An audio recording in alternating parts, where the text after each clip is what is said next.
Magandang araw po sa inyong lahat mga kababayan. At eto nga mga karibin natin, Marcos resign, bawal, impeachment, binasura. Aba, yan po ang ating alamin at bibigyan ng reaksyon sa video ito.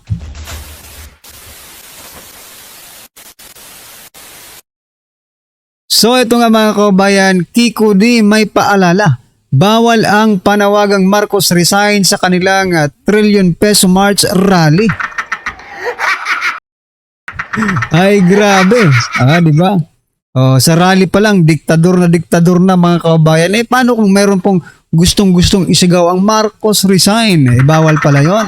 Anong gagawin nyo? Di ba? Grabe naman. Ito po ang balita mga kababayan mula po sa Ang Balita ngayon. Sabi po dito, bawal ang Marcos resign sa trillion peso March rally.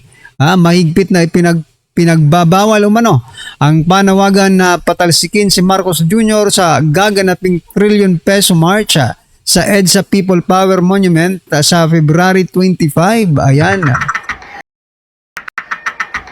Grabe, no? Kasi mga karibin natin, no? Gaya ng sabi ko kanina, kung paano kung gustong-gusto nilang isigaw yon. At saka ano ba talaga ang purpose ng ano ninyo, ng pagrarally, no? Nagsasayang lang kayo ng oras, wala rin namang mangyayari dyan di ba? Sa totoo, nagsasayang lang po sila ng oras mga kababayan dyan po sa kanilang rally-rally na yan, no? Ilang beses na po bang nag-rally, wala rin naman na patunguhan, yeah? Wala no? Nag-rally na po, pinakamalaking rally ng INC, wala rin, hindi nakinig ang gobyerno.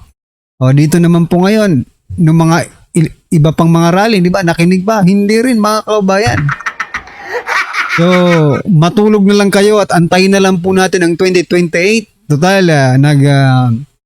deklara na naman po si Vice President Sara Duterte na tatakbo bilang presidente sa 2028. Ayan. Ito naman po mga kababayan ang naging komento ng ating mga kababayan patungkol po dito sa naging pahayag na ito.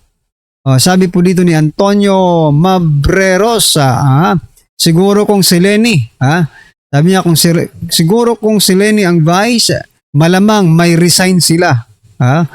Nagbago ang prinsipyo at pananaw ng mga kontra kay BBM, kaya nagbago na rin ang pananaw ng taong bayan sa inyo. Ayan mga kababayan. Para saan ba yung rally na yan? Yan yung sinasabi ko kanina, di ba? Para ano ba't nagrarally kayo kung hindi rin lang naman yun ang isisigaw ninyo? Kailan mauubos tong pamilyang Abnoy? Pamilyang Abnoy daw mga kababayan. Ano yan ano pala to ni Noy, di ba mga karabin natin? Apo ba to? Apo kung pamangkin ito ni Noy mga kababayan. State of emergency is waiving na sa di mangyayari. Ayan. Ghost resign. Yun nga may ghost project, no? Kung anong ghost. Ito, ghost rally at ghost resign ito. Diba? Ayan mga kababayan, ano po ang inyong masasabi dito mga karabin natin? Just comment down below. Ayan. Ito po yung post, diba?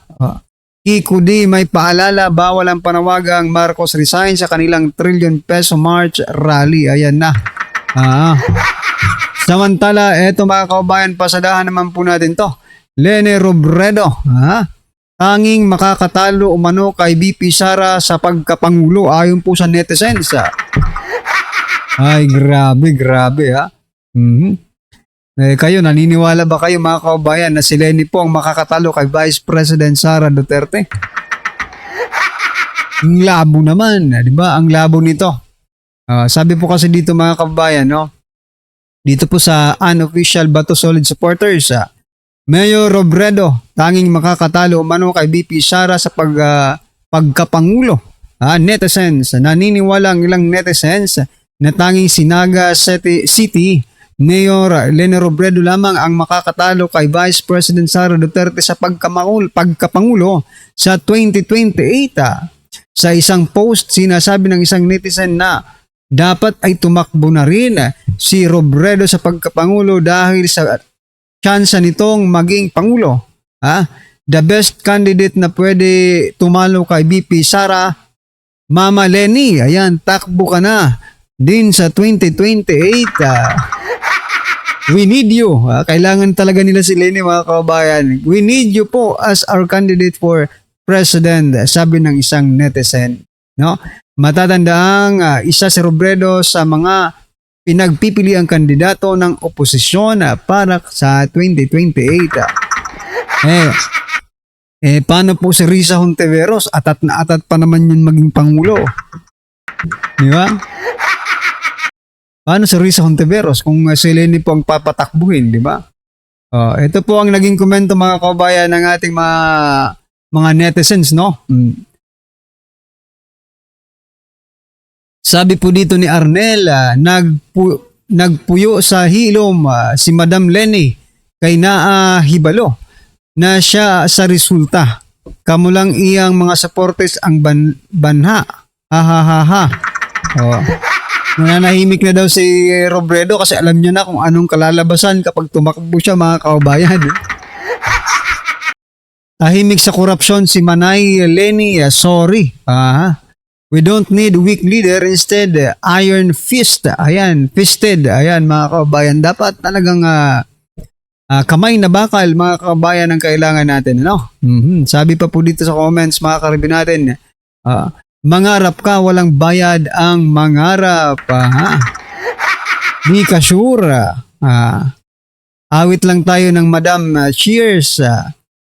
BP Sara, ikaw ang sandigan na di magigiba. Ayan, 3 times. Sabi naman po dito, mga kababayan, ni Vivian, hanggang pangarap pa na lang, labanan mo na lang para may charge to experience ka na rin. Ibigay mo na lang ang best mo dahil no one can defeat BP Sara Duterte. Ayan, mga kababayan. Posible, no? Posible pong si Lenny po ang pumalit. Si Lenny po ang tumakbong presidente sa 2028 kasi 'di ba, magkikita nga po sila ni President Bongbong Marcos Jr., no? At malamang isa po sa pag-usapan nila 'to, 'di ba? Kung pwede ba siyang tumakbo bilang presidente sa 2028. Kasi sino naman ang kukunin ni President Bongbong Marcos Jr., 'di ba? Ay, nandiyan pala si John Vic, 'di ba? Anyway, kanya-kanya na lang sila ng agenda, no? Kung eto na talaga ang kapalaran ni Lenny, ay bakit hindi siya tumakbo, 'di ba, mga kababayan? Samantala, sa ibang balita naman, mga kababayan, eto pong si Abante, mga karibin natin, sabi po dito, kung ngayon ang eleksyon, palagay ko mananalo si Sara. Ayan na. Bumaligtad na. Bumaligtad na si Abante, mga kababayan. Bumaligtad na po si Abante. Sabi po dito sa balita, mga karibin natin, ang balita ngayon, basahin ko po para sa inyo, mga karibin natin, Aminado si Pastor Benny Abante, kinatawan ng 6th District ng Maynila, na may malaking tsansa umanong manalo si Vice President Sara Duterte sakaling idaos sa ngayon ang halalan pagkapangulo, no? Ayan. Ayon kay Abante, malaking factor na posibleng manalo si BP Sara ang magiging resulta ng mga isyong kinahaharap nito, partikular ang mga aligasyong may kaugnayan sa impeachment. So yan na nga, mga kababayan, no? Babasura ang impeachment, no? Kasi sabi ni Bante, talagang malaki ang tsansa ni BP na manalo. At ang isa po sa factor na yan, kung mananalo siya sa impeachment na ito. So ngayon pa lang, mga kababayan, kinakabahan na po si Abante. Yeah. Kinakabahan na po si Abante, mga kababayan, no? Kasi nga, pag nanalo po si BP Sara, ay goodbye Abante na. Diba? Wala na kasing naniniwala sa kanila, no? Sa impeachment ngayon, may balak ang ibasura, di ba? Mamaya, pakinggan po natin mamaya yung isang video, mga karibin natin, na may balak ibasura ang impeachment, no? Laban kay Vice President Sara Duterte. Pero ito, pasadahan po muna natin itong mga naging komento ng ating mga kababayan patungkol po sa balitang yan. Sabi po dito ni Jay Lagumbay, hanggang may hininga ka kami atras, talagang susuportahan namin ang Duterte. Dahil sila lang ang may tunay na malasakit at pagmamahal sa bayan. Tama, tama. Oh, may tama ka rin, Pastor. Oh, may tinamaan nga talaga itong si Pastor. Kahit bukas sa isang taon, Duterte pa rin. Ayan. Kalmado. Sabi po dito ni Richard, kalmado at balimbing yarn. Kahapon, hindi mo susuportahan si BP Sara. Pero ngayon, aminado na siya. Pero hindi pa naman niya sinasabing I support. Di ba? Ang ano niya lang ngayon, ang pinapahayag niya lang ngayon ay malaki po ang tsansa at natatakot na po sila. Diba? Panay paatras na ang kumpas nito. May balak bumalimbing. Kahit pa bumalimbing yan, huwag tanggapin ni BP Sara. Ano siya, hilo? Diba? Bulok na kamatis, ihahalo mo sa mga magagandang quality na kamatis. Ay mabubulok po itong mga kamatis na ito kapag hinalo nyo si Abante. Huwag na, mahahaluan pa tayo, no? Mahahaluan pa tayo ng, ang tawag dyan, bad apples, yan. Diba? Kung sa apple pa ay bad apple itong si Abante. Na kapag ay hinahalo mo sa mga good apples ay talagang magiging bad apples lahat. Diba? Pagdating ng panahon, okay? Alright, ano man po ang inyong opinion patungkol dito mga kababayan, just comment down below. Sabi po kasi dito ni Abante, kung ngayon ang eleksyon, palagay ko, mananalo si Sara. Ayan. At ito mga kababayan, pasadahan naman po natin to. Mula po dito sa The General's Viewpoint, mga kongresista gumagapang na para ibasura impeachment BP Sara. Political analyst. Ito mga kababayan, General Macanas, pasok pa. Ang reaction opinion itong balita ng Billionaire News Channel na kung saan ang mga anchors, Corina Sanchez, Pinky Way, pati mga lalaki, they're wearing shades of green.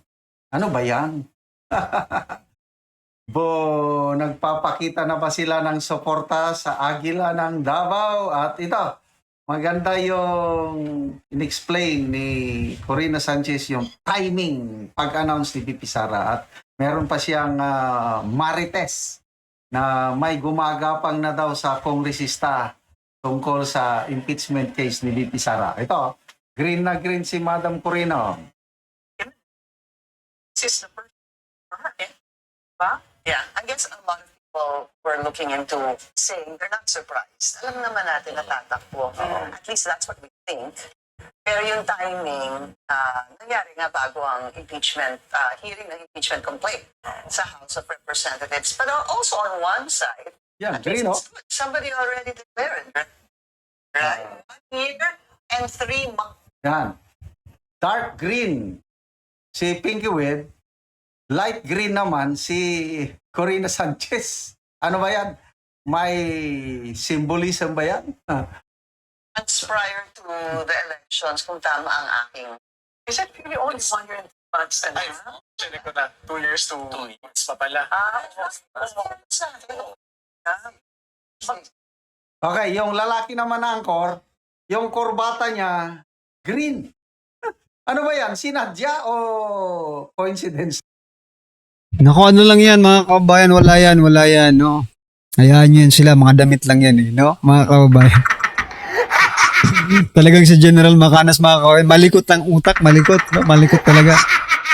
Kulang na lang po dyan ay prentahan po ng BP Sara 2028, di ba?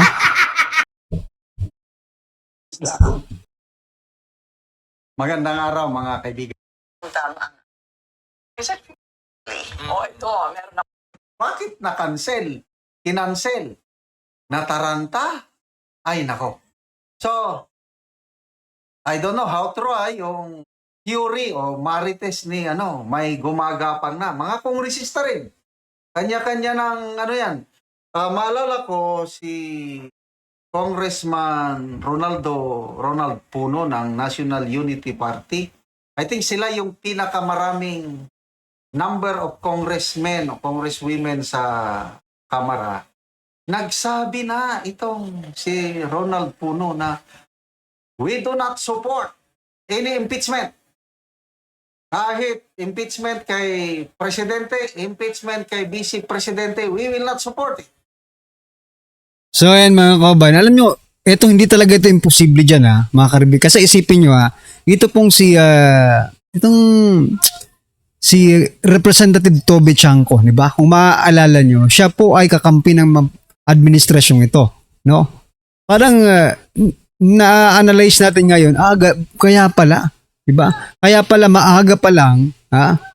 Iniwan na ni Chanco yung kanyang mga magnanakaw na mga kasamahan. Di ba? Ngayon pa lang iniwan na ni Chanco si PBBM at si Romualdez. Kasi eto, yung future ang tinitingnan niya, 'di ba? Magaling itong si Toby Chanco, mga kababayan ha. Magaling kasi inagahan niya yung pagsakay sa issue na yan para makasakay siya kay BP Sara pagdating po ng 2028 or kung kailan man siya tatakbo. Kasi iisipin po natin, okay yan si Chanco kasi 'di ba? Lumalaban sa korupsyon at saka pero galing po siya sa sa administrasyon, mga kababayan. Oh. Ano nga siya, yung campaign manager nga siya, 'di ba, mga karibin natin. So magaling, kaya hindi imposible at sabihin natin talagang posible po, 'di ba? Na itong mga congressman na ito ay gumagapang na ngayon para ibasura yung impeachment na 'yan, no? Kasi ito na yung pagkakataon nila, no? For their future, no? Pero kung hindi po nila iniintindi ang kanilang future, no? Makikita nyo yung mga iboboto. Yan, diyan tayo magkakaalaman, mga kababayan. Diyan tayo magkakaalaman sa mga boboto po sa impeachment ni Vice President Sara Duterte. Anyway, ano po ang inyong opinion, reaksyon patungkol po dito, mga kababayan? Just comment down below. Ayan, maraming salamat po. Please don't forget to like and subscribe, mga kababayan. Maraming salamat po.